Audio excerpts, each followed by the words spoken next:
ஆந்தியூர் அருகே ஆத்துமேரி விவசாய நிலங்களை ஆக்கிரமித்து கனிம வளங்களை வெட்டி எடுத்து வந்த கல்குவாரி லாரியை சிறைப்பிடித்து பொதுமக்கள், விவசாயிகள் போராட்டம். போலீசார் மற்றும் வருவாய்த்துறையினர் பேச்சுவார்த்தை. ஈரோடு மாவட்டம் அந்தியூர் அருகே உள்ள பருவாச்சி காந்திநகர் பகுதியில் தனியாருக்கு சொந்தமான கல்குவாரி ஒன்று இயங்கி வருகிறது. இந்த கல்குவாரியினர் அனுமதியின்றியும் அத்துமீறி விவசாய நிலங்களிலும் ஆக்கிரமிப்பு செய்து கல் எடுத்து வந்துள்ளனர். இதுகுறித்து ஈரோடு கனிம வளத்துறையினருக்கு அப்பகுதி விவசாயிகள் புகார் அளித்திருந்தும் நடவடிக்கை எடுக்கவில்லை. இதனால் இன்று கல்குவாரியில் கல் எடுத்து வந்த லாரிகளை அப்பகுதி பொதுமக்கள் மற்றும் விவசாயிகள் சிறைப்பிடித்து போராட்டம் நடத்தி வருகின்றனர்.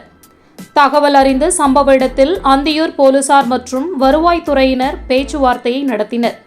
இதில் அத்துமீறி விவசாய நிலங்களை ஆக்கிரமிப்பு செய்து கனிம வளங்களை வெட்டி எடுத்து வரும் கல்குவாரியை மூட வேண்டும், விவசாயிகளுக்கு உரிய இழப்பீடு வழங்க வேண்டும் என பகுதி விவசாயிகள் கோரிக்கை விடுத்துள்ளனர். இதனால் இப்பகுதியில் பரபரப்பு ஏற்பட்டது.